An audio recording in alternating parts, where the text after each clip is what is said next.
What the dealio? Hey, how you doing? I'm alive. I don't know how most people take that. You know, just about anybody, you be like, "Hey, how you doing?" I'll be like, "I'm alive," and they look at me like I'm saying it as, are you having a bad time, or are you not liking this place that you're living in? It's like, no, I got nothing else for you. I mean, I woke up this morning. I'm breathing. Yeah. I'm alive. Yeah. All right, I'm gonna ask you the same question. What do you got?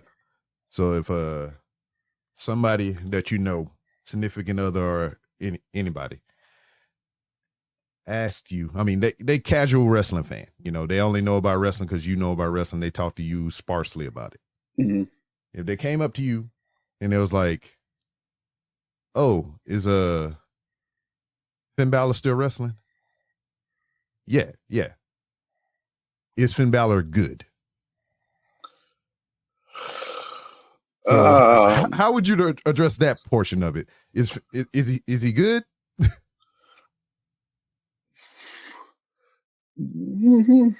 Because I'm of two minds. Because this is how it hit my ears or whatever. She's like, "Is Finn Balor still good?" And I'm just like, "What do you mean? Like skill wise or persona?" Yeah, yeah. Because skill wise, fine. Yeah, he's still fine. Yeah. Persona wise, I don't know what he is. Yeah. Shades of gray. Yeah. So I just thought I'd bring that to you. I don't know why, but it hit my ear weird, and I was just like, "Huh?" Yeah.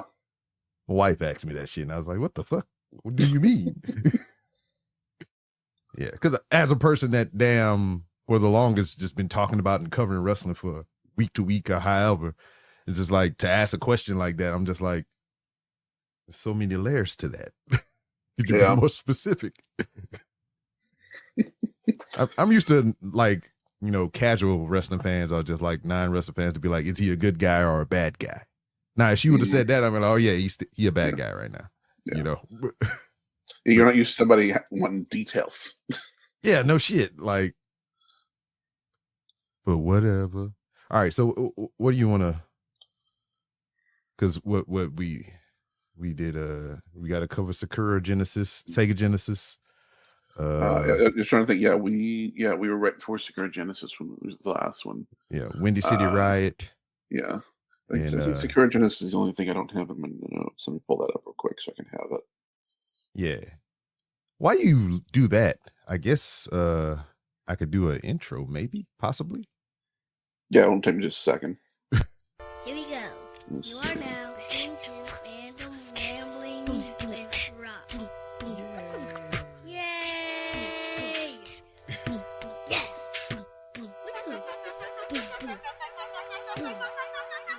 This is the anthem, you're ready for some random shit from Rob. Now everybody stand up and lift your arms. Put your hands in the sky like you're pinching stars. Go piss on Mars! What? It's so random, it's all gravy. The podcast is Rob's, yeah, go crazy.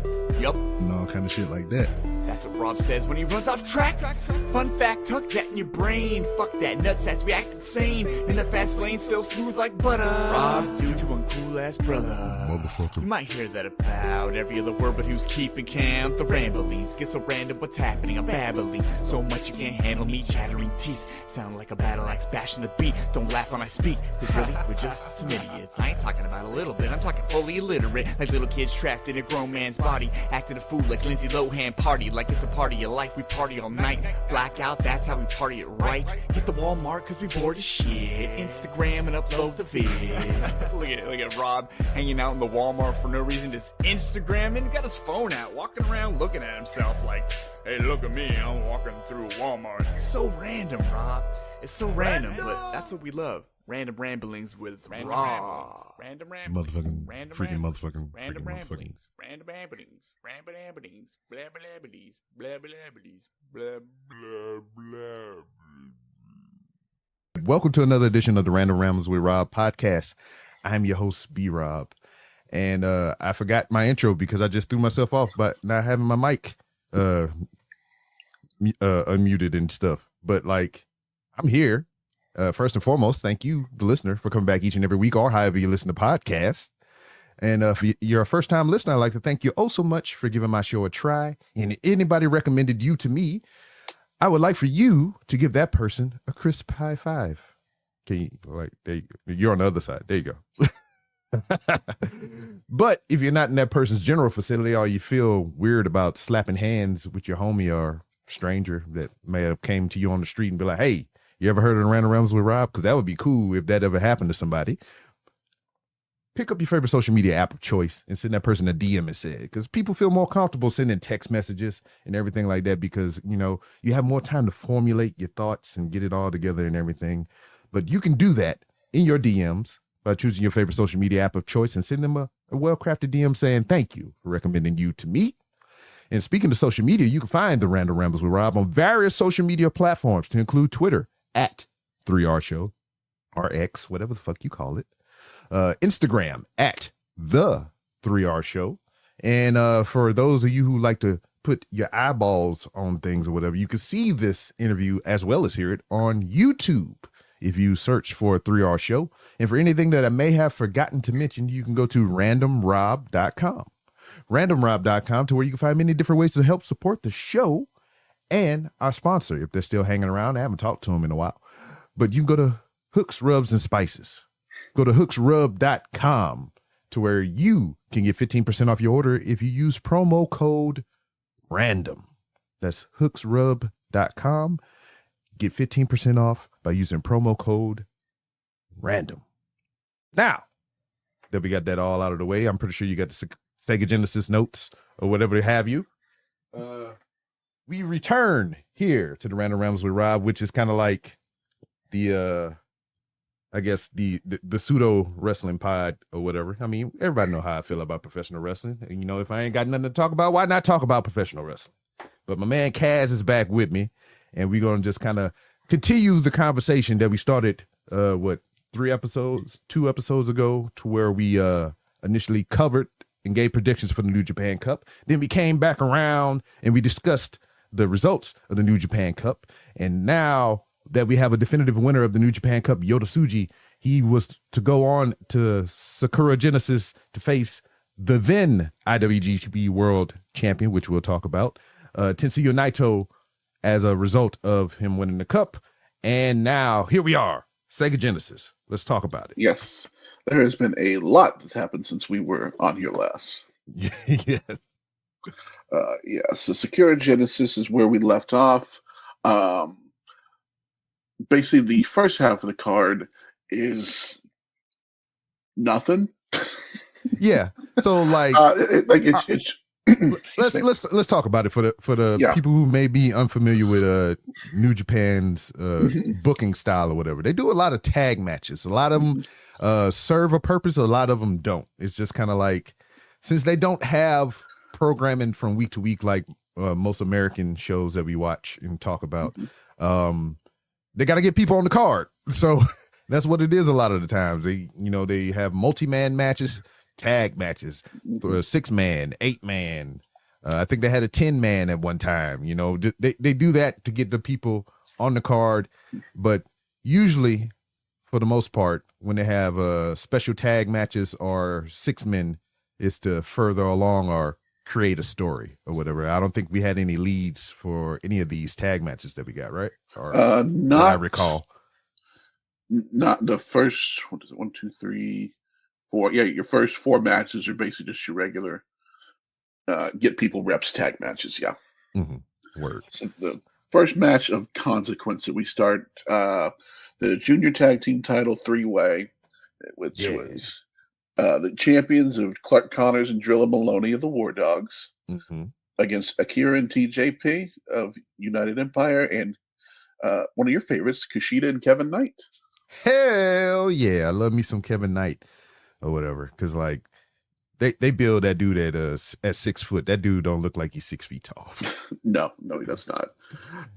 But that match went about 17 minutes with War Dogs retaining the titles. Yeah, because I believe TJP and Akira made us secure them a shot later on, right? Or they just got some continuing beef. There's some stuff going on there, yeah. Mm-hmm. Word. So let's talk about those three teams. Kevin Knight, tremendous upside or whatever. Has a lot of dealings with Impact and New Japan or whatever. I can see a run maybe in the future, possibly with NXT with this dude or whatever. I mean, I feel like he fits the mold in some aspects or whatever. He still has a lot of time to grow and everything. He has made some GCW appearances and whatnot, so he kind of works in that environment as well. But I think ultimately the end goal, I mean, which, a lot of wrestlers won't admit and a lot of wrestlers probably won't talk about, that, the end goal is WWE. I mean, no doubt about it. It pays you the most eyeballs or whatever. I mean, well, the pay the most might not be as true as it used to be. Oh, well, yeah, you're right. But you still do have the spectacle. You have the big show. More benefits. Yeah. More fringe benefits. Yeah, you're gonna get the eyeballs. Mm-hmm. Yeah, you're gonna be on the Today Show. You're gonna be on the Tonight Show. You're gonna be on the midday show. Maybe I don't know. Do they have one in the middle? I don't know. I'm sure there's somewhere. Yeah, no, I can see that very easily. I think he would translate really well over there. Mm-hmm. Speaking of, I mean, I told you before, like that COVID group of the New Japan Dojo LA. Carl Fredericks, goddamn freaking Madman Gabe Kidd, goddamn Clark Connors and all them. I kind of was poo-poo on all those guys, but they're starting to show a little bit of personality now. And, Kevin Knight was a part of that group as well. Yeah. But like, I still don't see a lot in Clark Connors. He's a solid performer, but that Driller Maloney, that dude has it all. He has the look, the demeanor. He has everything. And like, I'm really interested to see maybe a junior heavyweight title run, but he's like his size, is deceptive. He's really a big dude, so he can easily. I think I said it before. He's very similar to Shingo in that way, where he had a junior run, but he wasn't really a junior. Mm-hmm. Yeah, because Shingo in the junior division was just like, come on, player. Come on, get that guy out of there. It was fun, though. Oh, yeah, it was. He was flipping motherfuckers all around with them, with the Bombers, boy. But, yeah, I want, that's the two that I want more out of that group. I want more Kevin Knight. I want more Driller. So, I can agree with that. All right, what we got next? Next, we got the heavyweight tag, which was your champions of Kenta and Chase Owens. I forgot about that. Everyone's favorite heavyweight tag champs against Yoshihashi and Hiroki Goto, Bishamon. Yeah, it's somewhat of a rematch. And Bishamon regains the tag titles. Thank God. Really, though? Well, okay, so first off, what else? I mean, I know Chase Owens. I get that. But other than that, what else you doing with Yoshihashi and Goto? Why not? They're at least a better team. Retire. Well, but they're not going to do that yet. Yeah, I know. New Japan people, like, they don't. That's a word. I don't think that's even in any. I mean, in English translation or Japanese translation. I don't think that's a word that works there. Retirement. Yeah, you're lucky they're not putting them back on Tenzan. I mean, Jesus. Oh my God! All right, let's. But no, it was a decent. For what that match was going to be, it was a decent match. But I'm very happy that the belts are back on them, and that.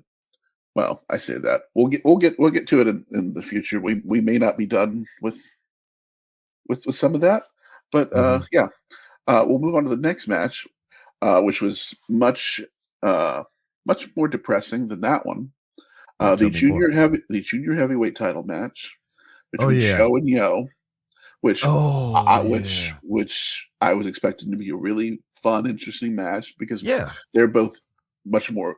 The last time they fought, they didn't have much character at that point. They had just broken up pretty recently. Yeah, it was pretty bland. They were still trying to find themselves or whatever because like they were really stuck in the tag team mold and whatnot, and they was really trying to look and search for individuality, which we'll talk about it in a little bit because I know they're going to have a match that'll come up featuring that specific subset of Bullet Club, but. So I was expecting some more interesting stuff in this match, but we only got about a minute and a half into it before Yo completely dislocated his shoulder, and they had to stop the match. Yo, which sucked. Yeah, it was a Sami Zayn situation when he came out but we didn't get a match. But it was like when he came out to face Cena, when he made his Raw debut or whatnot, Yes. and he came to the ring and did like his hype up the crowd. He threw his arms up and dislocated his shoulder. Yeah, if I remember correctly, this one was he just took what looked like a regular bump, and it just because you could see the bulge. Literally, yes. And I was like, oh, that looks bad. Is that's not supposed to look like that? And then. Yeah, if I remember correctly, I think Narita and a couple people came down to just kind of buy time. Yeah. But yeah, the match ended up getting thrown out, and it looks like he's going to be out for a while. Yeah, that's what they were saying. I mean, because those type of things, even though they was able to pop it back in or whatever, yeah, but like, and basically, Yo's going to be out at least. He's at least going to miss through Best of Super Juniors from that last I'd seen. Ooh. Which I didn't see him winning anyway. Yeah, this is true. So I maybe him coming back with a little sympathy from the injury might even help him a little bit. Yeah, because I mean, I keep getting because it's 3-letter words. if Show is still champ, and the comeback would make for a good story for those two to fight each other. But it was just weird as fuck to like, Yo was running through the crowd with the title, a la House of Torture or whatever. There's something they would do. They would steal a belt and go run around and just like, disrupt the match or whatever. And we got that villain hoisted by his own petard, and now the good guy he got fumbled. Just like that shoulder looked gnarly, and I thought it was like, I thought they were playing. I thought it was like a joke. He's trying to sucker him in. Oh, I'm hurt. Yeah, then he takes his hand off. Surprise, motherfucker. Yeah. Yeah, then he takes his hand off, and you're like, oh, that shouldn't be there. Yeah, that shouldn't look like that at all. I mean, it was just protruding and all kind of stuff. And people like, why does he have to be out so long? Well, I mean, they were able to pop the thing back in, but still, I mean, you're dealing with connections and ligaments and all kinds of things, that were pulled or separated or whatever. It was pulled out of socket and whatnot. Speaking from a person that has dislocated and relocated it all in one motion, myself, it's not a good time. No, I don't imagine it is. Because I can tell you the extent of mine to where like I was playing basketball and somebody was like, looked like they was about to gore me, give me a spear or some shit or whatever. So I put my hands up like this in front of me, and they went like full body weight, full steam into my hands, and it pushed my shit out and it went back in. And now at the time I didn't know nothing because like it was so sudden. It just went out, came back in, whatever. But as soon as, the adrenaline wore off and the situation was over with and I had some time with myself, I could not raise my arm past this. Like that's like, if I'm standing up, I couldn't raise it past chest height. Like, and it was like that for a while. And, me being a hardcore Marine, I did not go to medical or whatever. I was like, oh, I sprained it or some shit or whatever. I just, let it work itself out. I just kind of like started rotating it and doing, my own little rehab and everything, Eventually I did go to medical. Eventually I did get it seen, and, it sucked. Yeah. But it took a while because all that stuff has to work itself back into place or whatever. It was a while to where I couldn't even, go around in a circle like this and rotate my shit. It's like, it was really bad. I can only, once I got it to able to go up past chest height, I could only go back to like this. And then that was just me doing minimal shit or whatever, just non-rehab stuff, just stupid, duct tape shit and go.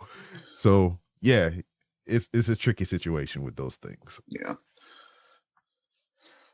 Next up, we have a pretty interesting tag match. It was the New Japan return of Jon Moxley teaming with Shota Umino against Yeah. Ren Narita and the Scapegoat Jack Perry. Mm-hmm. So how did you feel about that? Because I'm not gonna lie to you, I didn't have my full focus on that. Yeah, it was fine. It's exactly the match you think it's going to be. Mm-hmm. And this is one of those things that we were talking about at the top of this, was like, this was a tag match that served a purpose. Yeah, it's just used to build to the next match. Mm-hmm. It's used to build to Perry and Shota and get Mox on the show before his big title match. Mm-hmm. And I thought it both worked really well. I thought it built everything nicely. Mox and Shota win, unsurprisingly, because Jon Moxley doesn't lose in New Japan. No, and it's evident as to what we'll talk about later. Yeah, not a whole lot to really say about it. Just it did its job. Yeah.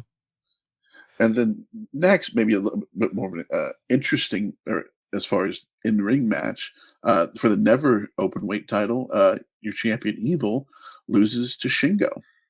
Yeah, he gets it back. Mm-hmm.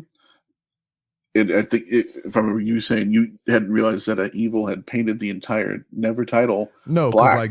Because this is like Sakura Genesis. Me and you weren't on the same wavelength of this or whatever. I think you watched it live or just like shortly after it's airing and whatnot. Yeah, I watched it the next day. Yeah. Yeah. It took me a while to get to the show or whatever. So I just kind of watched key highlight stuff or whatever. So I watched the main event and I watched, I tried to watch Show and Yo, but yeah. But the good thing that kind of came out of Show and Yo was, Fujita stepped up. Mm-hmm. And what Fujita, I believe, that's who it was. Yes. Yeah, Vegeta stepped up, and what I think did somebody else come out there too? Somebody, I think it wasn't Rita. I don't think, I can't remember who else it was. It was Vegeta and someone else, and I'm blanking on who it was. I could have swore it might have been Desperado or somebody like that. No, it was Doki. Doki came out there. That's it. Yeah, that's right. Yes, it was. Doki is like, yeah, you might want to fight him now, but you behind me or some shit like that. From what I can surmise from the translation that we got and whatnot. Yeah, so I mean, we talked about Doki not too long ago or whatever. I mean, he had he's had a coming out party or whatnot to where like I was like, this dude look goofy as shit. He ain't doing nothing or whatever. To where his running the best of Super Juniors and all that stuff was like, oh, this dude got something. And he upcoming in one of the shows in the next couple of weeks, he might have a pretty decent sized match coming up. But we'll get to that. Yeah, and I'm all in on Vegeta. So like, I like it since he has come off excursion or whatever. It's like he never left. But like, yeah, I like his little persona change, just a little tweak they made to it or whatever. Just like the hair, just the demeanor and everything has changed. I really like him, and I'm looking forward to what he's going to do next. Yeah. But, yeah, anyway. Weirdly, I think House of Torture has been good for almost everybody except Evil, because it's made him so much worse. Well, but it seems like it's given everybody else who didn't have a character before something. Yeah, you know what? Now that we're talking about it proper, the House of Torture, because that's what I was talking about earlier. They are shit, but to your point, they are really giving color to some of these guys that were just kind of like blah. Yeah. Show has a little more personality than they had before. Goddamn, Ren Narita, I can barely recognize this dude now. That's just like totally different from what I was used to seeing, like the Shibata-esque style of Ren Narita, to where he's just like stoic just very stoic. Yes.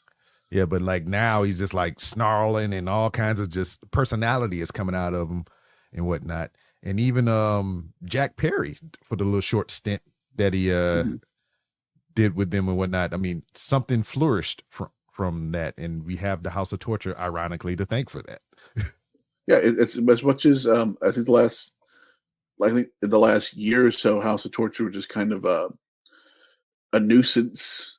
They've actually, I think in the last, this year at least, they've actually helped a few people, like I said, when we were talking about Super J-Cup, I think having House of Torture as a through line helped that tournament because of how many names had left. They needed something to tell a story there. Yeah. So I'm much higher on House of Torture than I thought I'd ever be. Yeah. Because we talk shit about them so much. But like I said, I think that Evil is the one that has the least interesting path with them. Yeah. Even though he's the leader. Yeah, him and Dick Togo. Well, we don't need to talk about Dick Togo. Yeah, he's a dick. But that was a good match. It was much more like your regular never title matches that you want, where it's big meaty men slapping meat. Yes, that's all I want from that belt. That's it. That's all I need. But I'm glad Shingo's got the belt back. I think he's what I want for that title right now. And that's he's one of those guys who's a really good stepping stone for pushing somebody to the next level. And I kind of feel like that's his role at this point right now. So, I mean, like he's one of those guys. He's their Dolph Ziggler, even though they have Dolph Ziggler at I think he's one of those guys who you could heat up really easily and put the belt on if you needed to. Yeah. Like somebody goes down, Shingo, in a pinch. But he's also one of those guys that if you put somebody in a program with him and they go over on him, then you basically make that person. Yeah, this is true, and I respect that from somebody who could do that. You know, yeah, because he's shown he'll lose. He doesn't mind taking a loss if it helps. Yeah, and not everybody at the top is willing to do that. No, like some people who we've seen. And then we move on to the main event. Tetsuya Naito, Yota Tsuji for the IWGP World Heavyweight title. This is what I'm ready for. This is what I want to talk about. I want to get all the brain juice out of you for this match and whatnot.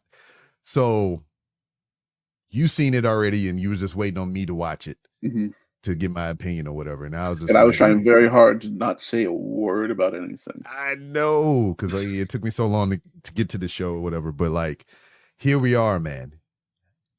When we first initially covered the New Japan Cup, I said it right out of the gate, what I wanted. Because, we already thought something was different about what we through storylines, where we figured what was going to happen. David Finlay might have won. Yeah. Or whatever. But, I think he got sick, he hurt, or whatever the fuck. Yeah. So my want for that tournament was Yota Tsuji to win. Even though in my heart of hearts, I know, like, I want to put the world title on him right now. He ain't ready for that yet. Despite how good he is in the ring, his character work or whatever the case may be, it's not his time. Yeah. But what I wanted for him was to win this New Japan Cup, and he did. Yes. Which got him here to Tetsuya Naito, which was another interesting thing or whatever that we talked about as well, because when Yota Tsuji debuted, he put himself in that group. And then I like how Walker and Chris on commentary just kind of laid all that out or whatever. He laid out why he joined that group, because it gave him more flexibility to be an individual and to be himself, right? Which that is the ethos of LIJ. So just because he chose that group doesn't mean,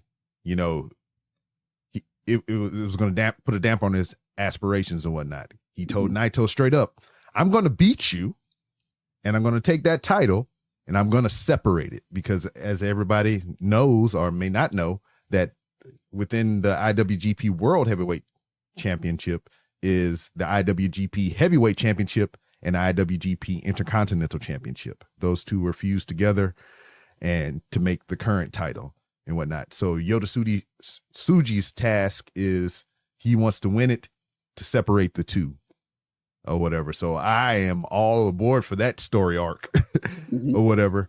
And just the fact that we have this faction infighting is an interesting story as well, because the last time we seen something like this is when one Jay White showed up on the scene and whatnot, when he joined Chaos, and he was like, fuck that. I mean, just because I'm in his faction, it doesn't mean I ain't going for that title. Would ultimately lead to the rise of Jay White through the ranks, being IWGP champion, and wouldn't he? Didn't he have this title too at one point? Oh, I don't know if he was around for that. Oh, I don't think so because I think it's only been 8 or 9 with this title. Because he's been in AEW for a little over a year now. I don't think so. I'd have to go back and look, but I don't think he held that version of it. Mm. But still, I mean, I like the infighting. I like the bucking the system or whatever. And Yota Tsuji is just that. Even Naito's said that even before Tsuji won that he doesn't mind fighting LIJ guys because it's that iron sharpens iron type of thing. Mm-hmm. Which I think that's what sets LIJ apart from everybody else. Is they're willing to fight each other. Yeah, because there was a time when in Chaos when Ishii wanted a match against Okada for the title, but Okada never wanted to do it because he didn't want to fight a Chaos guy. Yeah, that's wild. Shocking that Okada would want to put someone over there. Surprise, surprise. But man, here we go. Naito is on his way out, man. We spoke about this before. It's just like we are on a time clock. Yeah, we're on the clock or whatever. I mean, his performance is although still good, they are declining. Yes. Or whatever. And it was kind of like you can see it within this match where you got Yota Tsuji who was just firing on all cylinders, kind of had to take a step back to work with Naito, which it should be the other way around in the sense of the word and whatnot. Naito should be bringing him up and putting Yota Tsuji on the level, but I feel like Yota Tsuji was putting Naito on that level. Right. And it came down to the veteran know-how or whatever it is, how, much to my dismay, Tetsuya Naito pulled out the victory or whatever. Yota Tsuji brought it. He did all he could. He did a little bit selling in this match, which I thought was real good or whatever. Selling the neck and I think the shoulder or the arm or whatnot, because that's key pieces that Naito work on. I think there was some leg work there as well that he kind of sold for us too. So I mean, he has it. I can't say it enough. Yota Tsuji has it. It's just like it's clearly not his time yet, though. Yeah, like he's like I'd say like this time next year when he's got like another G1 under him, he's got some more big matches under him. I think he'll have everything he needs. But I do think this match showed that he's maybe not right there to carry a 30+ minute main event just yet, because there were some spots where he was a little unsure. Yeah. But when you've got Naito in there who knows exactly what he's doing, so you're fine. But yeah, also Naito from a couple years ago probably carries that a little bit better. He's not like you're not getting. Naito's probably got one more Stardust press in him. Like he's probably probably next time he hits that is going to be his last match. He'll probably turn into dust. He's like he can still take like we'll talk about his next match. He can still take a beating, but he's not going to be the guy who's doing those big spots like he was doing in the Ibushi matches and things like that anymore. Yeah, but I mean overall I thought both these guys were really good at it. I was in the same boat as you. I kind of wanted to start the new era now, but I get why we're not yet. I can just see in Tsuji in there. I'm like, he's on the cusp of being that guy, but he's just shy of it. He is, once again, I'll say it again. He is head and shoulders of the other two that they dub, even 4 or whatever. Just he is head and shoulders above those people that they peg to be the future of this company. But it's just like, I don't know. The thing with New Japan is he can show a lot of growth, but he can only show so much growth in this company because it's, in the grand scheme of things, it's really fucking small. Yeah. It's just he's doomed to face the same people over and over and over again or whatever. It is just going to have varying results and whatnot because he came out the gate so hot and did so much damage. You just like, you know, in a good, you like just with his performances and whatnot to face those same people again and lose or whatever, unless there's shenanigans involved. I mean, it's just going to be like, okay, I mean, I know he could beat them. I saw what he done to them before. It's just, but no, New Japan is just so small with their talent and whatnot. Yeah, there's only so many guys they're gonna have over at one time. Yeah, but it'd be like that sometimes. Yeah, but I mean, overall, I was happy with it. I'm like you said, we got the result that we wanted from New Japan Cup into Sakura Genesis, and I think it, in the long run, I think it's exactly what Tsuchi needs. And then I told you, we had this conversation the last time. It made sense for Naito to retain if he was going to face Moxley. And I said, and we can just roll right into Windy City Riot. Let's talk about it so we can finish it up strong. So this show had one, I know I'm skipping around or whatever because like I don't have the card in front of me. I got it for you if you need it. Stephanie, what's her name? Vaquer. Oh my god. Yep, Stephanie Vaquer and Azumi for the Strong Women's Championship. Now that's another one. I know not a lot about. I mean, only in pictures and everything. Did not know she was Spanish. Like I said, I know nothing about her. I just know she's their champion. I only seen the name pictures. Vaquer did nothing for you. Hey man, ignorant American, bro. That's what it is. I mean, I barely know how to say belt in Spanish or whatever, but like, yeah, it's just, man, I like everything about her. It's just the look, her personality, just her in-ring ability, just everything. I was just like, whoa, why have I been missing out on this? You know, it's just like her and Utami or whatever. I'm just like, I just love these ladies. But that's not what started off this show. Just had to bring that out. Yeah, we'll get to it. There were two pre-show matches. The first one was Matt Vandegrift and Zane J, and it was nothing. It was I think I breezed by it. Yeah, it was. The second one though was actually a decent match. It was Viva Van and Mina Shirakawa, who we've seen on AEW recently, against Trish Adora and Alex Windsor. Yeah. It was and that was it was a good. It was a 7-minute sprint tag match, but it was really good. I like Viva Van. I'd never seen her before. I was very impressed with her. Oh, this is like my first taste of her in ring stuff or whatever. But I follow her on Instagram, so it's like I know of her. But like this was my first taste of her in ring and whatnot, and I was impressed. I mean, I've seen highlights and clips and everything. She's a multi-time champion across many companies, you know, past and present. So it's just like I think she has the goods, but like I was impressed with it, especially that little twirl roll thing she does over herself. The little flip clothesline thing. Yeah, that's weird. Yeah, I enjoyed it. And then Mina Shirakawa brought it like she always does. She's very good. And then, Trish Adora is always good. Oh, yeah.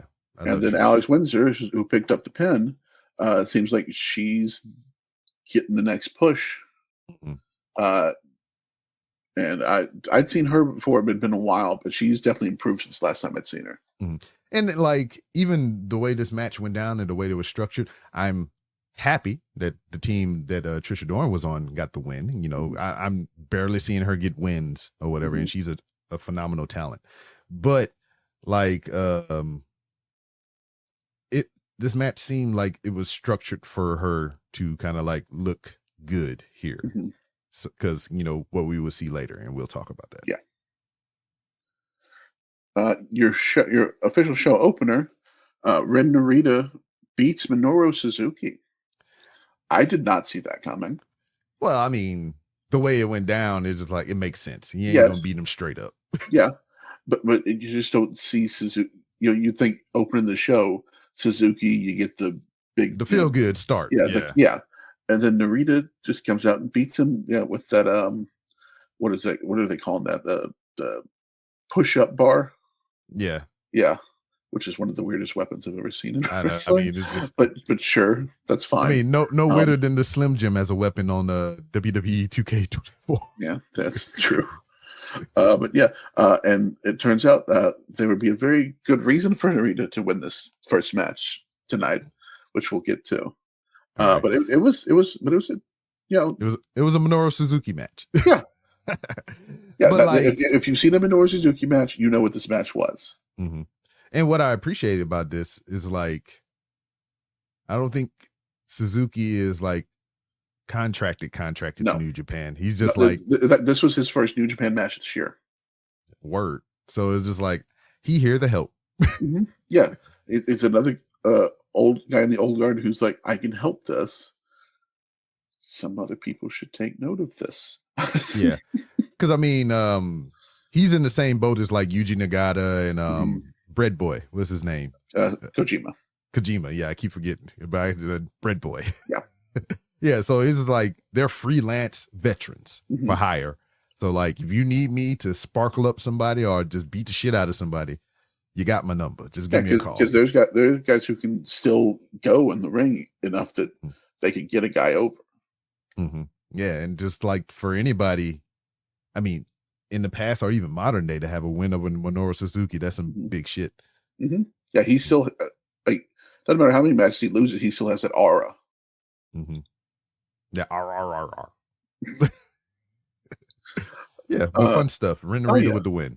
Yeah, and then we move on to our strong women's title match: Stephanie Vaquera against Izumi.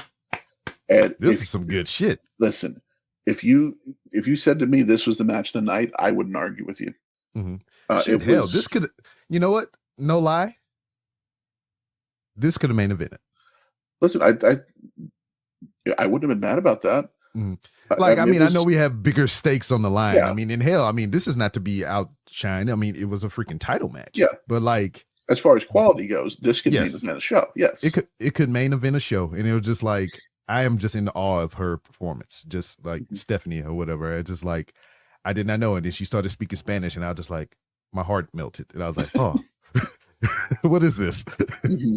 No, this is I think maybe my second or third Stephanie Vaquera match, and yeah, she's excellent. And then Izumi's from Stardom, and I've seen her many times, and she's anytime I hear that name, I just think about a dog or something just running around the room because Izumi's. She wrestles like that sometimes, yeah. True. But it was, it was a really, really good match, which I think it's, as far as strong women's title matches, might be the best one they've had with that title. Mm-hmm. I can't argue. And like, if you could keep that kind of quality up, you could really do something with that division. Mm-hmm. There's only so many Izumis and Stephanie Vaqueras out there, but if you were smart with the title, I think you could. And I didn't realize it was only an 11-minute match. Basically, it felt longer than that. I know. I mean, it's just like the build up, the highs and the lows of that thing. It was just amazing. It was very well structured. I mean, they went out and just did it.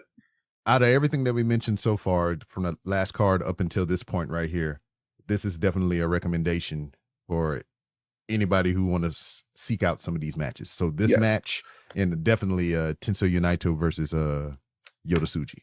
So I would recommend those two matches out of everything that we just talked about so far. Yes. Next up, we have the strong tag titles on the line. Your champions of El Fantasma and Hikuleo, Jarrell Nelson and Royce Isaacs, Fred Rosser and Tom Lawler, and then TMDK's Mikey Nichols and Shane Hayes.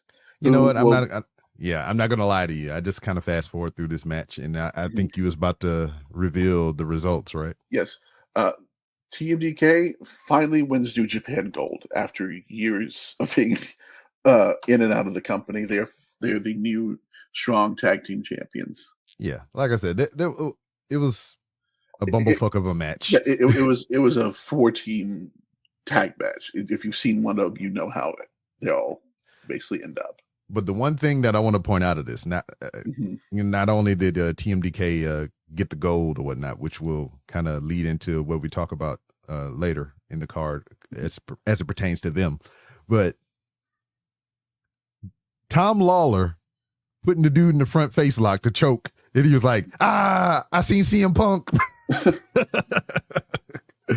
Oh man, that shit was hilarious. That was like the highlight of that match for me. You just him saying, I saw CM Punk.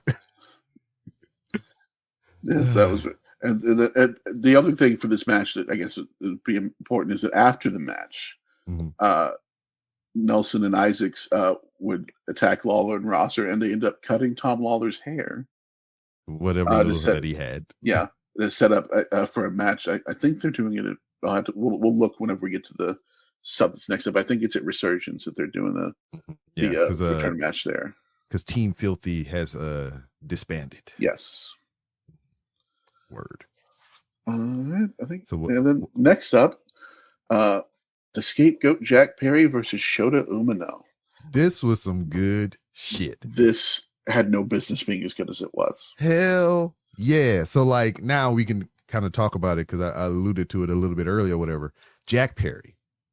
I think this was his last New Japan match. Yes, he is. From what I hear, I don't know. Yeah, but depending on when you listen to this, you may know what Jack Perry's doing next. No, well, you might have to tell me because I don't know. But like the rumor is he might be showing up on Sunday. Oh, very well. Yeah, spoilers because this will be out as soon as we press stop. So so just depending on when you listen to it, you might already know what Jack Perry's done. Yeah, but like, yo, this was fucking amazing. Now, I mean, I already said that, like, you know, the women's match for the Strong title could main event. Like, this had, I mean, not that it should have been a main event, but it had somewhat of a main event feel for some reason. I don't know why. It was just like the crowd was all in on this. Well, I can tell you why. Tell me more. I tell you, it was Chicago. True. It's here's the thing. This match is not as good if Tony Khan doesn't put out that footage Wednesday before. True. Because if that doesn't happen, who's giving a shit about this match? Who's cheering Jack Perry that much? You know, and you know what's wild is like, on one side, we look at AEW and when they aired that footage and just what it did for that side or whatever. It's just like it was just like, who cares? Wet fart, whatever. Just bullshit. But like on the other side, for New Japan though, and Jack Perry, this match was evident of that. Yeah, if anything, it helped Jack Perry and no one else. Yeah, because I felt bad for Shota, man. Mm-hmm. I was just like, oh, this is because before that happens, you're like, oh, well, Shota's going to be the guy they're cheering for this match the entire time, and then Jack Perry comes out and at best it's half. Mm-hmm. Like I mean, it was like sympathy cheers for Shota. It's like, I guess. Yeah, we like Shota. Everybody likes Shota. You know, because I mean, it's the wrestling thing of we know who's the good guy, we know who's the bad guy. So it was like sympathy. We're like, oh, I mean, all right, Shota. I mean, you know. Yeah. But everybody was all in on it. So from the entrance, Jack Perry came out with riot security, and he came out draped in a Chicago flag, shots at CM Punk in Chicago. And then when he raised the flag up, he dropped it down, and on the back of his jacket, Cry Me a River was etched on the back. Nice little touch. And like, it got so over to where like during the match, the crowd was singing, "Oh, cry me a river." I mean, it was just wild. Or whatever, man. Just wild. Yeah, it felt like you said, it kind of felt like a main event level match just because of the atmosphere of it. Mm-hmm. And like, it wasn't planned, but this is a testament to a performer and filling the crowd. Mm-hmm. So Jack Perry, throughout the match, you know, just, you know, doing the standard heel shit, flipping off the crowd, you know, you're up yours and all this other stuff. But the little small subtle things that he did throughout the thing, I mean, not so even subtle, but like he did things that people would see and be like, oh, I get that. I understood that reference. Yeah, putting on the front face lock and putting on the front face lock, doing the damn CM Punk knee in the corner. Mhm. you know, gesturing for the go to sleep and whatnot, you know. So like those were, you know, amazing audible touches because I know he wasn't going out there initially with that in mind. Well, I could see Probably because it was a Chicago, couple, but like, of them I could see, but yeah, yeah, once they start chanting and doing all that, yeah, they did a very good job of working with that. let's talk about the crowd a little bit more then. You got choked out. No, he didn't. The dueling chant there or whatever, just everything. And then like, not to, you know, just dick ride Jack Perry this whole time, but Shota did well, you know, under the circumstances and whatnot. He even showed a little bit of personality as well to where like he was mocking Jack Perry, mocking CM Punk. Right. You know, he was also doing the go to sleep gestures and just doing the freaking Jungle Boy wave and shit. And all kinds of I'm stuff. sure backstage Kenta was just pissed the entire time. Yeah, and commentary alluded to that point. That shit was funny as shit. He was like, when Jack Perry attempted to do the go to sleep, commentary is like, oh, Kenta he's paying homage to Kenta. Kenta's like, this is all my shit. He stole all of this from me. Yeah, he was like, Kenta's at the pay window right now. Yeah, but it was some good shit. I mean, it was a fun match or whatever, man. And then like Jack Perry shook his hand, flip off the crowd, and he rolled off into that good night. And now he's out the door. And it was a fun, quick run. Mm-hmm. You know, I wish they do more of that with some people. Just, you know, bring them in for a couple tours, run 2 months of a little storyline, and go out. Just bring in some interesting people for a little bit, and they don't have to stick around for a year or 2 years. Especially if you ain't got shit for them. Mm-hmm. Like I said, we talked about this when me and Paul and all of us was together recording last. I mean, shit, you ain't got shit for Shayna Baszler.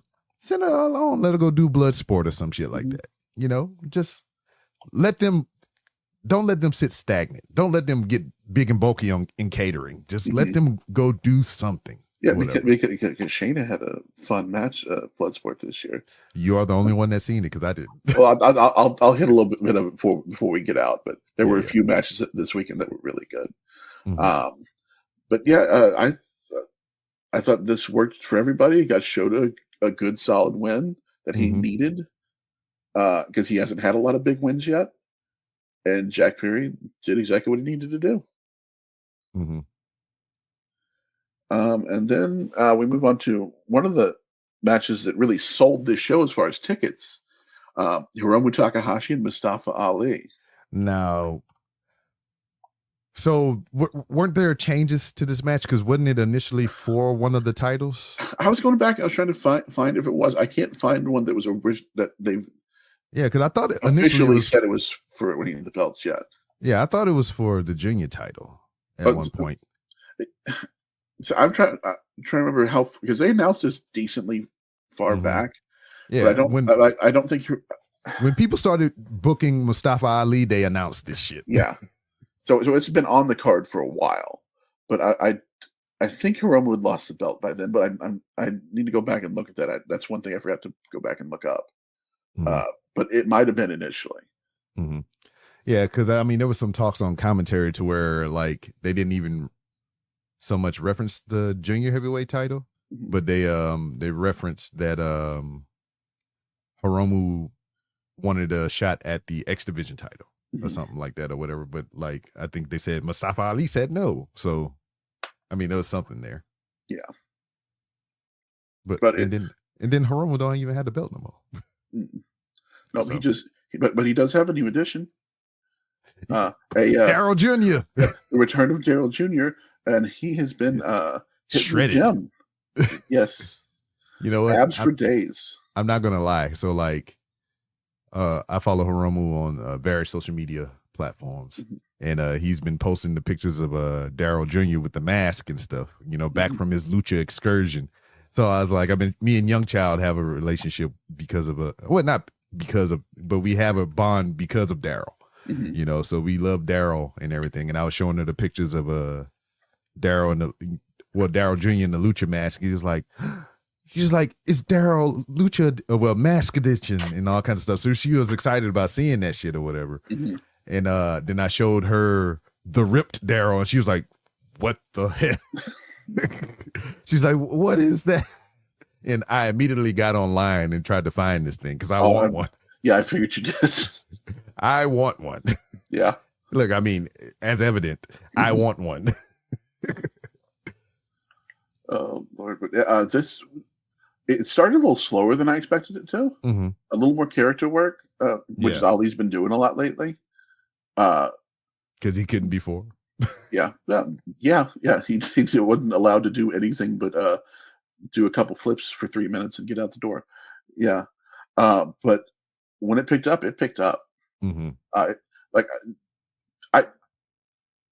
would say that it wasn't a perfect match. Like, I think that if you ran that back a couple times, they could do even better.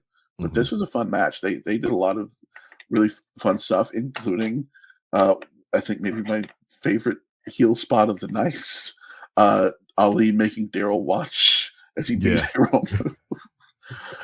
I love that he refused to play into it for most of the match, then decided, you know what, you want to do crazy, let's do crazy. Which is always fun. And then I didn't know Ali had such a potty mouth, man. He was just dropping that bomb the whole. That surprised me a little bit too. Yeah, just cussing his ass off. I was like, "What the hell?" Yeah, but I mean, they went at it. I mean, they were throwing themselves around, leaping out of the ring and taking out. Was this a match that they took out Chris Charlton at the? Yeah, you said yeah. At a certain, I was thinking, last time somebody did that, it was Jay White with JR and Josh Barnett. I was thinking maybe Veda Scott jumps up and defends Chris Charlton on this one. Yeah, she sounded weird on commentary. I was about to say, I like Veda on commentary. Yeah, I know. I mean, she's good, but it's just like, she is like, her voice sounded like she was imitating Walker Stewart. Huh. Now that you say that, that is kind of, I can hear it. Yes, just like this, Just it sounded weird to me. Which all three of them, they were really good commentators.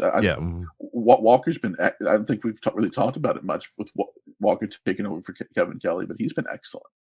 Oh yeah, I mean, I personally got to work with him on commentary or whatever, and like that was my first time meeting him. That was my first time ever seeing this massive man. This dude is tall, huge, and like, and he's young as fuck. He in his 20s. I think is he like 22, 23? When I met him, I think he was like 24. It was young. I couldn't remember exactly. Yeah, he's a young man. Yeah. Like, to be this good so young is just like, a credit to him and whatnot. Yeah. But like, I personally got to work with him on commentary, and just like to follow his lead was just like, it was a masterclass for me. It was just some good shit. So like, anytime I hear him or see him do things or whatnot, I'm all for him. Yeah. But fun match. Ali wins. Yeah. In Chicago. Which I think is the right call. He's a Chicago guy. Yes. A Chicago win? Is that what they call him? Chicago win? A Chicagian? A Shingo Takagian? Yeah. He's a freelance original there, so putting him over there makes perfect sense. I'm pretty sure Maxwell called some of his matches. Oh yeah, 100%. Yeah, he was a huge Ali supporter, especially when he got signed initially. But I would love for them to run this match back again sometime. Yeah, because I think there's an even better match in there somewhere. Yeah, I mean, hell, put him in the Best of Super Juniors, Ali. We'll get to that. We'll get to because we know who's in the Best Super Juniors now, so we'll get to that. Next up, the what would I call this? The basically every U.S. show for New Japan has to have one match that's just hardcore plunder fuckfest. And it was this one, the Riot Rules tag match with Team Eddie Kingston versus Team Gabe Kidd. Gabe Kidd's team was, unsurprisingly, War Dogs guys. Finley, Clark Connors, and Kenta. That Eddie Kingston, surprisingly, brings out a couple United Empire guys in TJP and Jeff Cobb. which furthers the War Dogs United Empire story they're doing right now. Yeah. And then, unsurprisingly, brings out his buddy Homicide. So you get a big Chicago pop for that. Yeah, but also at the same time, I fast forward through this. I didn't watch it. Here's the deal. You know exactly what happens in this match without watching it. They hit each other with everything and everything. Yeah, Homicide probably stabbed somebody with a fork or something. I don't know. Just But King Kid wins, and biggest thing at the end, Eddie challenges into a match at Resurgence for the strong title. So yeah, which I was confused because I thought that was going to happen on this card or whatever. But like, I knew these two were going to fight each other because they've been talking shit to each other. Yeah, it's going to be a no ropes last man standing match. So blood sport, essentially, but without the pinfall. Yeah, which I think that'll be good. Like it's going to be a hard hitting, just beat the shit out of each other. And it's growth for Gabe Kidd. Mm-hmm. You know, I can see Gabe Kidd being, because we talk about that title, I can see Gabe Kidd being a never open weight champion. Mm-hmm. Yeah, that one's, I think, we'll cover it eventually, but I do think he probably beats Eddie there. Mm-hmm. I think that makes a lot of sense for him. Because Eddie is just crumbling as far as titles. He had 3, now you got 2. And, I think now you got 1. I'm sorry. Yeah, I think you got to tell the story of Eddie losing all of them now. Mm-hmm. Yeah, so. But yeah, that's that match. Mm-hmm. And then we move on to a match that I maybe cared about somehow more and less. The TV title match with the champion Matt Riddle against Zack Sabre Jr. I watched it, but I didn't watch it. It's just like, I wasn't invested. It didn't have my full attention. Yeah. I mean, but it was from, sparse or whatever. I mean, it was an okay match. Mm-hmm. It was fine. I was kind of shocked by the end result, to tell the truth, but like that would go back to what I was saying earlier or whatnot. TMDK winning those strong titles, and now you have the front man Zack Sabre Jr. is once again the TV champion. Yeah, Zack wins, and we talked about it a little bit off there. A little bit of controversy of Matt Riddle walking away. So let's discuss that, because like me watching this, I wasn't invested so much, but like I had that in my brain prior to watching this match. I knew, people online were saying, "Oh, he no-sold the finish and walked out and this, and they made it like this big grandiose thing." And then when I watched it, I didn't see any of that. Yeah, because I didn't watch this live, so whenever I'd already had seen that too, and I'm expecting, like the comparison to the Austin Aries match.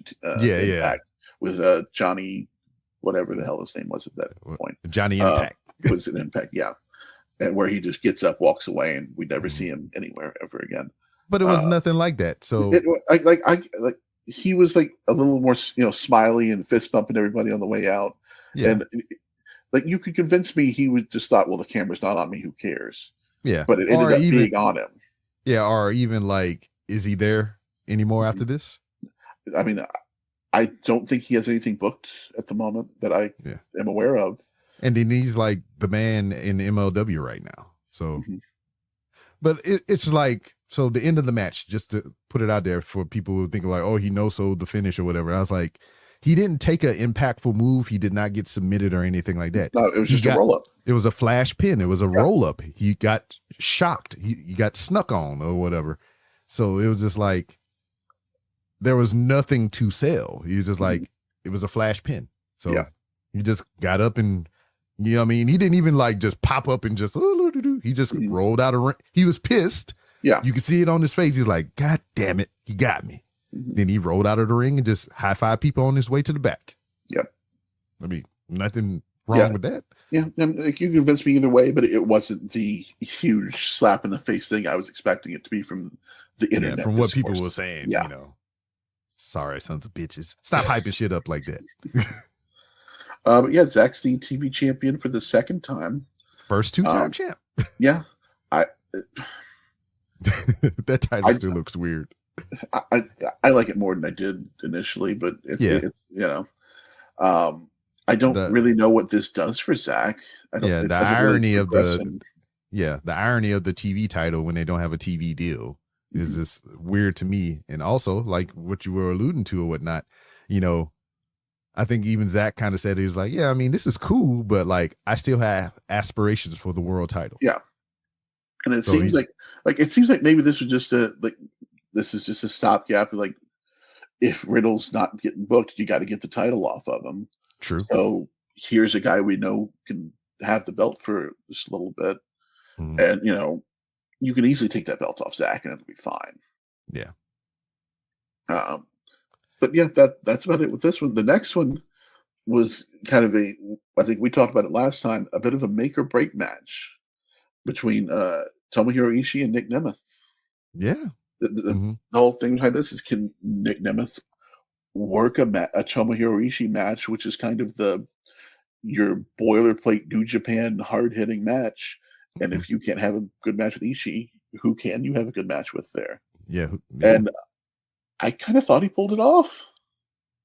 He survived. I thought it was a good match. I thought like he did enough of his style stuff and blended it with Ishii's style pretty well. Like I you know, the first couple matches he had, they felt like, oh, he's just having the Dolph Ziggler match, and who we've seen that for the last 20 years. Who needs that again? I thought he showed he could kind of work a little bit different style. I thought it worked. And hell, Tomohiro Ishii, your boy pulled out the zigzag himself, and it is like, I was like, what the fuck is happening? It's like, oh, Ishii's got new tricks. When the hell does that happen? Oh man, it was a fun match, man, and it is like it.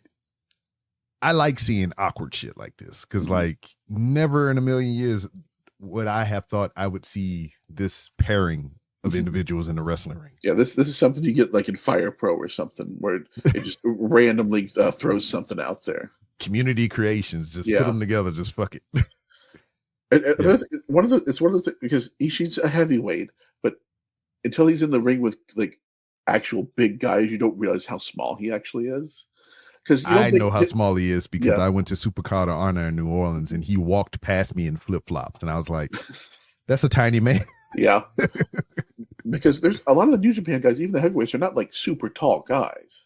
But you get a guy like Nemeth, who's I think he's like 6'2", something like that, and you're not like, well, that's super tall, but you're like, that's taller than most. Yeah, and then you realize, oh, Ishii's not that big. He just carries himself that big.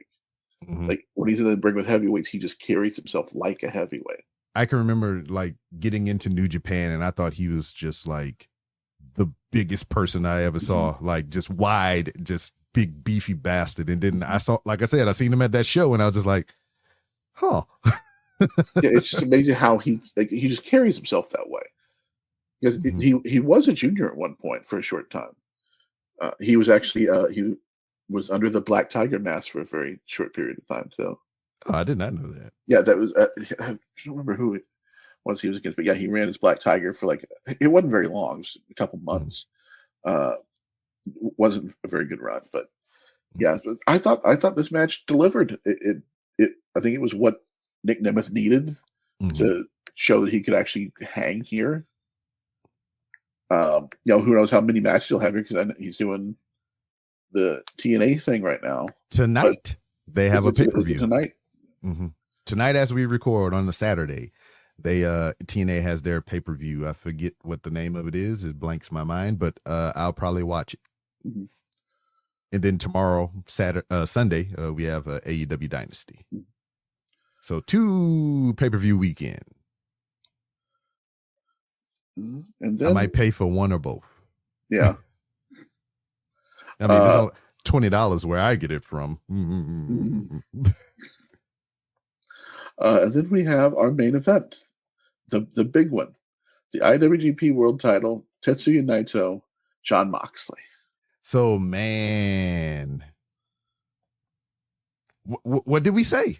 We had this conversation. You sat there where you are. I sat right here, sweating because my fan didn't kick on. But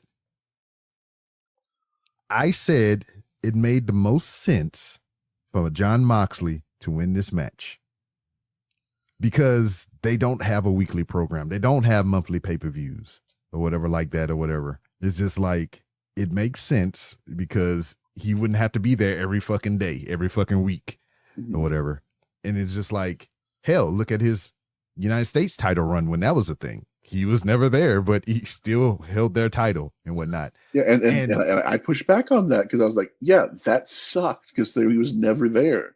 Mm-hmm. But we'll get to it. It was a really good match. Like between this one and the women's title match, if you said either of those your match of the night, I'm not arguing with you because this was the best Naito match he's had, certainly since he's been the champion.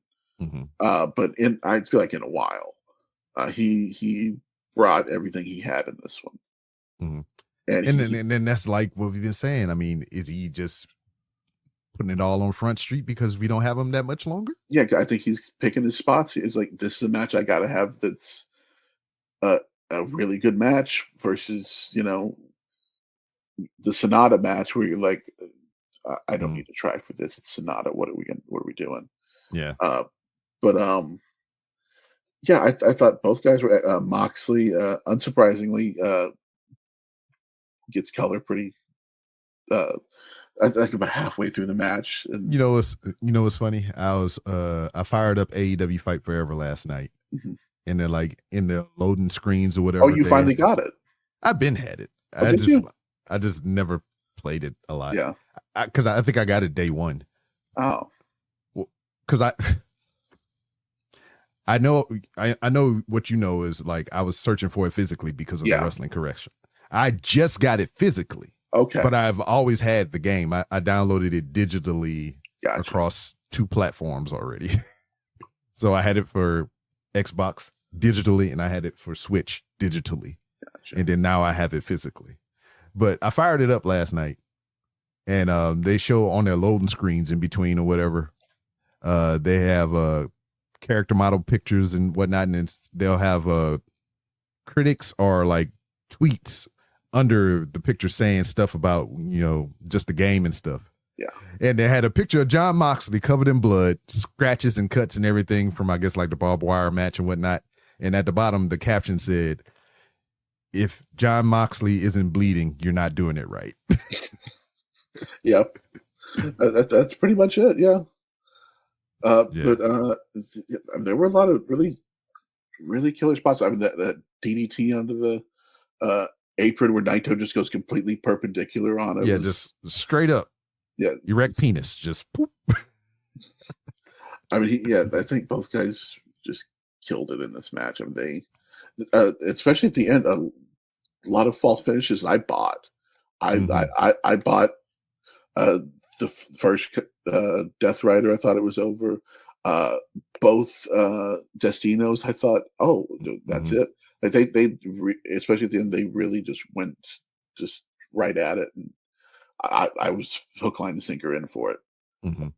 But then, it just made sense to me for Mox to get the win, and it's just like wild to look at this dude, just like 5 years ago, 10 years ago, just like who would have thought, IWGP World Heavyweight Champion. And the only guy to win the IWGP, WWE, and AEW World Championship. Wild shit. Yeah, that's and GCW. Let's put some respect on their name. Sure, fine. You bet. GCW World Champ too. Absolutely. Which some people forget Tama Tonga was GCW champion as well. Was he really? Yeah. I didn't know that either because I just happened to look it up. Because when he won his first singles title in New Japan, I did the research. I just went in. I was like, I wonder if he had it. This was his like legit first ever singles title. Has he always been a tag team guy? And I just went through his archive and shit. And no shit, he was a GCW champion. I guess that was early GCW. Yeah, early, very early. Yeah, because I was like, God damn, GCW been around that long? Yeah. Yeah, Jon Moxley's your new world champ, and like I said, I pushed back on it a lot whenever we talked about it last time because I didn't want another title reign where he's just not there the entire time and shows up twice a year to defend it, and it's against Lance Archer, and it's fine. But we actually have, I'll pull it up right now, these shows that Moxley's booked for. Ooh, tell me. I didn't know. He is booked for Dontaku. Oh yeah, I like tacos. He's booked for Dominion. Ooh, okay. And he's booked for I believe the entire New Japan Soul Tour. Oh, okay. Which is all the shows going up to right before G1. And he's booked through that final show, which is at the Tokyo Budokan Hall. Okay. Which is a place that apparently Naito's been wanting New Japan to run for a while. It's not like the Budokan. It's it's Tokyo Budokan, so it's like an offshoot site. But I think it's a decently sized place. But that's what interests me with this, because it's a place Naito's wanted to run for a while. Yeah, so take it back. Maybe that's going to be interesting because we already know Mox's first defense. Because at the end of this match, after Mox has his big speech, he says the first person I want to fit it against is Shooter. He says, he said this is your final exam, Shooter. But after he says that, who comes out but the guy who won in the first match of the night, Red Narita, and hits him with the push-up bar. Yeah. Pull up, push up, either or. Whatever. And says, no, I'm the first challenger, and they'll be fighting at, I believe it's Resurgence that they're fighting at. Let me see. I have it written down here. It's at Dontaku on May 4th, Dontaku. So now, like, this is what I've been saying. You know, I said it earlier. You know, if you ain't got shit to do, let them go do some other shit. And this is a prime example of that. They don't have shit for Mox to do right now, especially if you're not going to make him the world champion at AEW or put him in a title program or whatnot. Let him go do cool shit. Yeah. Fuck it. You know? So, I mean, and then like even Mox said it when he first got released from WWE. He's like, he just signed the contracts. He didn't give a fuck about the money or whatever. He's just like, I wanted to do whatever it is that I wanted to do. So like him being, you know, with New Japan like this or whatever makes sense to me. Like it just, especially the way he talks about it, he seems like he actually cares, which is really nice. That promo on Dynamite was just that was some grade A shit. And even the whole promo package before this match was excellent, with the interviews with Renee and everything, and it was really good. She's like, I can't stop him. You gonna do what he do? Like he loves doing it. What do you want me to do? But yeah, so he's got Narita at Dontaku, and then he's got Shota at Resurgence. Those are the next two defenses, which I find interesting. Resurgence is the next American show, right? Yeah, it's in California. Yeah, which I find interesting. Those are the first two defenses. It's the guy at the top working with the Young Lions, and which some other guys at the top haven't wanted to do. You know, not naming names, Okada. I'm just gonna shit on him. I don't care anymore. Fuck him. But it's like I think this is great for not just for for Mox, but for New Japan, because you're gonna put these guys in the big spots and get them reps in a main event with a guy who is a legit main eventer. I think it's gonna, Mox isn't losing to Narita or Shota, especially not now. But I think it's something that's going to really help both of them and put them in the spotlight. And then like with Shota or whatever, it's just like it makes sense to me, but I didn't think that would be something that I'll be seeing this soon or whatever. I thought it might have been like a build up to that, but like to do it right out the gate, I mean, I'm fine with that or whatever. Yeah, and Mox is going to make him look like $1 million. Oh yeah, that's his homie, man. Yeah, that's his homie. I think the rematch is gonna be a House of Torture match. But I imagine Mox will have probably showed and maybe someone else helping him or whatever to counteract maybe some BCC appearances. That wouldn't surprise me, especially because you're going to start getting closer to Forbidden Door. So he's got those two, and see the Resurgence is the. Let me see. Resurgence is May 11th, and then when is Forbidden Door? It is June 3rd. Okay, so that's more than a month. Okay, so Mike, it's looking like, and it's wild to think about. Yeah, It's wild to think about. Like you go to AEW's official website right now, and, they have the character bios and whatnot. Mhm. They have Jon Moxley listed as the IWGP World Heavyweight Champion, and I think that's pretty fucking cool. Yeah. So with his bad hairline and shit or whatever, I was like, dog, cut that shit off. This shit is like way back here for real. Like, dude, shave that shit. Yeah, that's mine would be about there if I let it grow too. So I understand.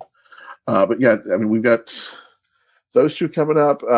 I'm guessing he probably won't do much through Best of Super Juniors. I don't think he'll be there for any of that, but he will be there for Dominion, and we don't know what that'll be yet. But I think this might actually end up being a really good run for New Japan, and I'm happy to maybe be wrong about what I thought this was going to be.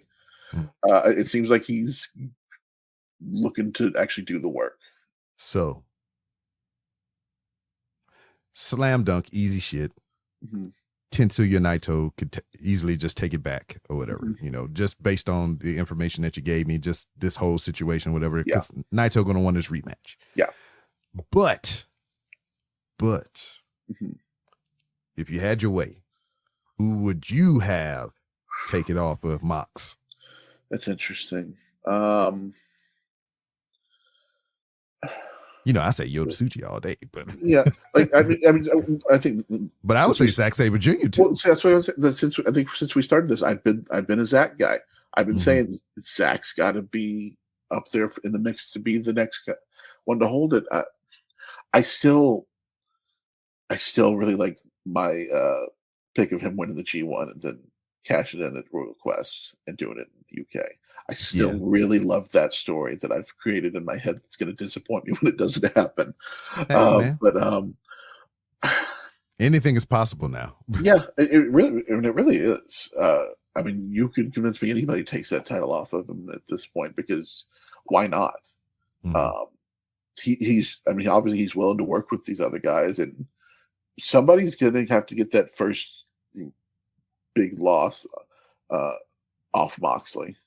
Like, because I think the only match he's lost, he's only lost twice the entire time. I think it is Yano, and and did he lose to Ishii or did he beat Ishii in that first G1? I don't recall. I know he lost one because he didn't win the G1. I can't remember if that was that or not. But whoever beats him is it's gonna be a huge win for them. Like, somebody's gonna, and if it's Naito, it's fine.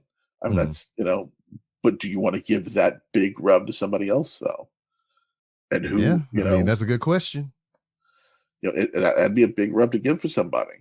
So, I mean, what do you think would be the bigger story though? The person that beats Mox, or the person that takes it off of Naito? If you had, if it was the two, because I mean, we talk about all these other shows, but like, what that's gonna how is all this gonna shape Wrestle Kingdom? This is the thing. Naito's still huge, especially in Japan.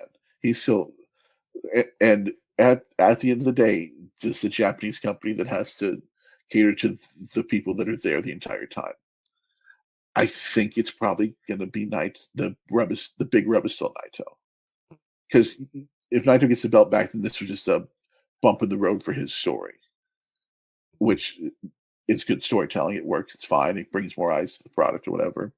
Over here, Moxley's probably the bigger rub because he's a huge name still. But I think if I had to put my bets on it, I think Naito gets.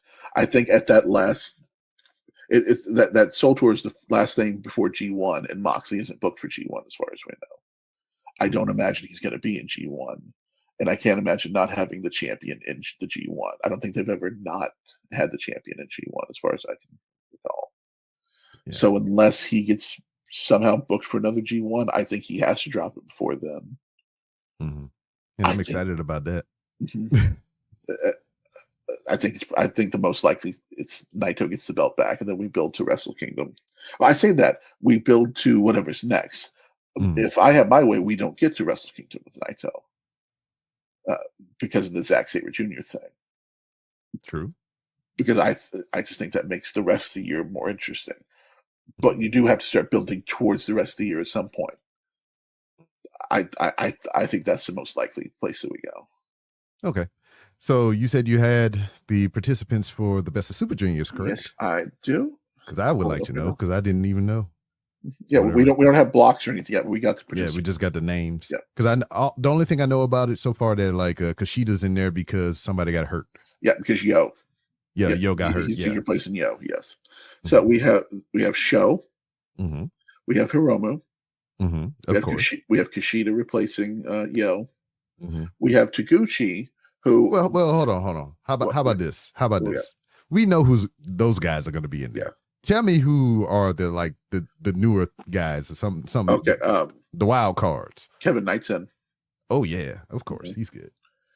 So we got Bushi. Teton's back. Oh yeah. And he's becoming a mainstay there too. Mm-hmm. Doki's in again this year. Mm-hmm. Robbie Eagles is back in. Okay. We haven't seen him in a while. Yeah. Clark Connors is in. Connors and Drilla Maloney. Drilla? This year. Yes. Drilla? Okay. He's back in this year. Fujita is making his first Hell G1. Yeah. I like that. I hope you get a good run. Mm-hmm. Representing Ring of Honor, Blake Christian. Oh, yeah. I think he was in the last one, wasn't he? Not the last one, I don't think. No. It says it's his debut entry in it. Okay. All right. Yeah. All right. He was there for something, though, wasn't he? I think he did. Was he in a junior tag league, maybe? Maybe. I don't know. Nah, it wasn't a tag thing. I could have sworn. Maybe anyway. Yeah.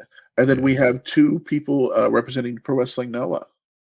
Oh. We have Hayata. Oh, yeah. I know who that is. And then we have a favorite of yours, B-Rob. Ninja Mac is in the G1. Or the Best of Super Juniors. Motherfucking Ninja Mac. Ninja Mac makes his Best of Super Juniors debut. Yo, so I'm ready for Ninja Mac and Kevin Knight right off top. And then like Ninja Mac and probably Drilla. Because, I mean, everybody got to fight everybody. Most likely it's going to be A block and B block. So it okay. So it depends. So, yeah, they haven't announced blocks yet. Oh, man. Fuck. I'm hoping a Ninja Mac Taiji Ishimori. I think that'd be really, really fun. Ooh, really fast. You know what I wish from that match that we would get from that match? The Taiji Ishimori. He busts out the all-star elbow, the superstar elbow or whatever. I would love to know if he can still do it, because I don't think he's done it in New Japan. I've only seen it in clips and highlights. From Dragon Gate and stuff. Yeah, I would like for him to bust that out against Ninja Mac. If he can, and not hurt himself. Yeah, it's an interesting field. Like no crazy. Ninja Mac. There's no AEW entry this year. You got the ROH guy, but I mean, technically, that surprised me a little bit. But Blake Christian's fine. Nothing crazy, but he'll play the same spot that Alex Zane did last year, I imagine. Yeah, and we also don't have a Impact participant or whatever because we had your boy Austin. Well, I guess you want to keep Kushida.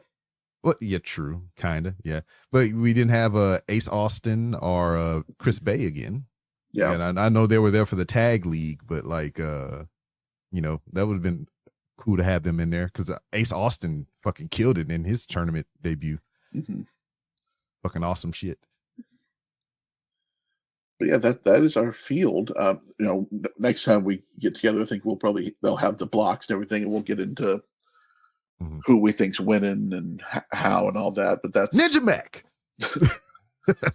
I think I'm not biased. Fuck it. No, not at all.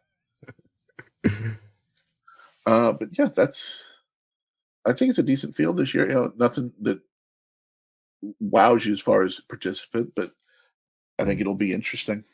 Yeah. I mean, there's always some fun stuff. I love tournaments. Yeah. Everybody is probably burnt out on them, but I just like anytime you say tournament, I'm like, yes. Yeah. I got my fork and knife like this. I'm like, let me fill out a bracket and make a prediction or whatever. I'm all in. Yeah. But that's all we got on the docket then, right? Yeah. And I think the next stuff that's coming up is we also had the that Taiwan show where we got the new 6-man tag champs. Oh yeah. That is coming up. Yeah, I forgot they did announce that. Yeah, it already happened. Oh, it did. It was the night after Windy City, and your new Never 6-man tag champs are Hiroshi Tanahashi, Toru Yano, and Oleg Boltin.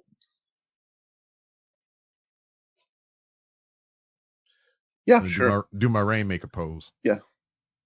It's the 6-man titles. Who cares? Yeah, that was their big thing for the Taiwan show is, hey, we'll crown a new champion here for you. All right, well, I guess. But also, just before we part, are you checking out Soft Ground Wrestling? Anytime it comes across the Twitter feed, yeah.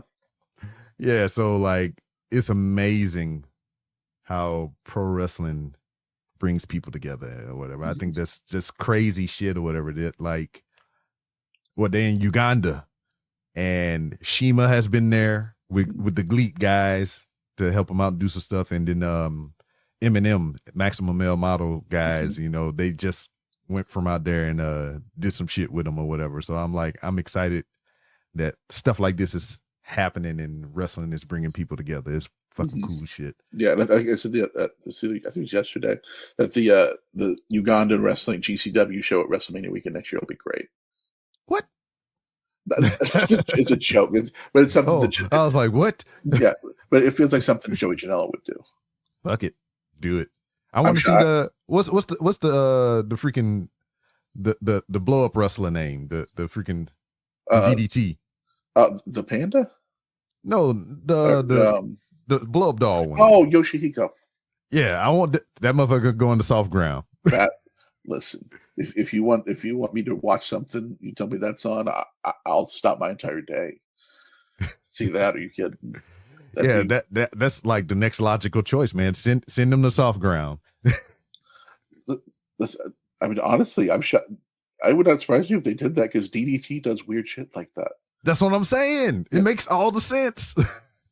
That honestly, if that hasn't happened within the next couple months, I'll be shocked. Also, I mean, I don't know if it is going to take away from their allure, their brand that they've made, their Soft Ground Wrestling, like actual like soft ground that they wrestle on. But I know for a while, and I think I said it before, they have a GoFundMe attached to their Twitter or social media or whatnot. So they are trying to raise funds to get a wrestling ring. So I don't know if that's still the plan, but the GoFundMe is there. If you want to show support, go find their shit and absolutely. But yeah, I mean, that's all I got, man. You got anything? Yeah. A couple people want me to hit just a couple things from the WrestleMania weekend. Let's hit them quickly. There's a couple matches that were like I think must watch for the weekend. Yeah, well, one I want to know about that everybody's talked about but never actually watched was the Shayna Baszler match. Shayna Baszler, Masha Slamovich. I'm going to tell you right now, one of my wrestlers of the year. Yeah, Masha Slamovich. I think she was the best wrestler of the weekend. As far as like quality of matches and number of matches she had, I think it was her weekend. She killed it. She had a bunch of Baszler match was really, really good. I mean, it was exactly what you wanted to be. I mean, they're just hitting the shit out of each other. They're doing great grappling. I mean, and you said you haven't watched it yet, right? No. I'm checking it out. That's when you got to go back and watch. I mean, if they ran that back multiple times, I wouldn't be mad because it was a great match. The other person who had a really good showing on that show on Bloodsport, which surprised me, Marina Shafir. They just presented her completely different. It was she's going to kick your ass. She's going to come out look like she's going to kick your ass, and that's it. It's just pure, just brutality. That's how she was presented. And if anybody presented her like that on TV, I think she could get over. Yeah, like because she was really good. They'd had a tournament for the Bloodsport women's title, whatever, and she had 2 matches on it, and she was very good. She was probably my biggest surprise And then like she's been doing some sneaky behind the scenes stuff anyway, like training and whatnot. So I mean, I haven't seen shit from her in a long time. Yeah, I would recommend watching the two that she was on. Yeah. Yeah. But like with Marina Shafir, I mean, the way she was portrayed on ROH, I mean, AEW TV and, what we got from her from WWE, I mean, it was very lackluster or whatever. But I always thought that she had a look and a presence to her. Yeah, that was kind of cool. Yeah, this proved if you present her right, she can do some work. So I would like to see somebody do that with her on TV at some point. I'm surprised her and Shayna Baszler didn't have no interactions. Well, I mean, they're the horsewomen. Yeah, that's what I'm saying. I'm just like, hey, high five, slap, do something. Yeah. It's who's Marina Shafir had Janai Kai and. Janai Kai is good. I like her. That was a good. I think that was the first match on the card. It was the second match on the card. First match on the card was Mike Bailey and Nick Nemeth at Bloodsport, and that was fun. My guy, guy. It's a Taekwondo guy and a wrestler. Essentially, it worked really well. That's another one you should check out there. As far as it's on Bloodsport. Joey Janela's Spring Break. There was a Dragon Gate match on the card. It was a Dragon Gate classic team versus the Dragon Gate new blood team. And if I don't know how much Dragon Gate you've ever watched, enough. I know Pac was champion there for a while. So basically, that style, just quick, fast flips, all that kind of stuff.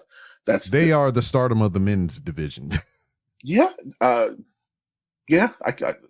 not a bad comparison at all, actually, especially for the high speed stuff. Yeah, but that was up there with matches of the entire weekend. Like it was probably about 12, 15 minutes or so, somewhere in that range, and they're just going the entire time. It's just wild. There's one spot that I won't spoil it because you should watch it, but there's one spot they did where I was like, I don't know how someone's not dead. That's the kind of shit they do. I mean, that's how you know it works. Yeah. And there's two more matches that we had this weekend. The DDT show. I think it's Brian Keith's only appearance on the WrestleMania weekend. He teamed with Shota, not our Shota, DDT Shota, guy. Against Chris Brooks and Kid Lycos, CCK. And that was a really good tag match. CCK are the heels there, and Brian Keith has a. Brian Keith didn't do the Culture Show? Did he do the Culture? Was he on the Culture Show? Usually a staple there. I think he was. Yeah, I don't remember what the match was. It wasn't like a standout. Like it was if I remember correctly. I think he was. I don't remember what the match was though. Yeah, I think he was. But yeah, that was a good match. CCK had a couple matches this weekend, and I haven't seen them tag in a while because they mostly just do it they do it a little bit in DDT, but a lot of it's in the UK. Chris Brooks is mostly in Japan now. But the match of the weekend for me was Masha Slamovich and Shuri from Stardom. They had just killer match. I mean, it was up there with Shuri, the one that used to be in NXT, Magical Girl Shuri. No, that's Saray. Saray. Yeah. Right. Yeah. Shuri used to be in UFC. She's a former UFC fighter, actually. Okay. And she's been the Stardom champ a couple times now. But her and Masha Slamovich had a killer show. It's on the GCW versus the World show. And it's, it was up there with, like, as far as best matches of the weekend, it's that Dragon Gate one. It's like this one, on WrestleMania, the Bayley, this was as good as that Bayley Io Shirai match. Okay. I think both of those. This one is a very different type of match. A bit more of a, it's not your flashy WWE match. It's more of a, it's more the Stardom style. Okay. But it was killer, and I if you're going to watch anything from this weekend, I would put that at the top of it. Okay. I think that's all I've got. The next stuff for New Japan. I mean, we've got Dantaku, we've got Satsuma no Kuni, and then we've all Together. Yeah, the big charity show. Yeah, interested in All Together show. They've got a couple. There's one. They just announced one match that thought was really interesting. Let me pull it up real quick. Yeah. And then like and then we get into Best Super Juniors after that. Oh yeah. Are they gonna do another All-Star Junior Festival? Not so far that I've heard. Oh man, I love those shits. The American and the Japanese one. Yeah. Let's see. Oh yeah, that's what they just announced a Stardom match for the All Together show. That's what it was. Starlight Kid and Natsupoi against Azumi and Miyu Amasaki from TJPW. Oh, I like Starlight Kid. Oh, she's excellent. And the interesting thing about the main event for that show is that the New Japan representatives are Shota and Yumura. Huh. It's not it's not your Tanahashi or your Shingo or Naito or anybody. They're putting the young guys up front in the main event in that. Hell yeah, let them do it. I think that's really interesting. Mm-hmm. Yeah, and then after that altogether, it's Resurgence here and then Best Super Juniors. All right. So I imagine we'll be back probably week of Best Super Juniors to cover that and then do our Best Super Juniors preview. I'm down for that. Sounds good. You got anything you need to plug before you ride out? No. If you want to get at me, I'm on Twitter at @TheCazWheeler. Other than that, we'll see you next time. Word. And for those of you who may have been listening to this is the Random Randoms with Rob, and you can find me wherever I said at the top of the show. So rewind it and listen to it all over again. And with that being said, we out this bitch and see you next time. Peace.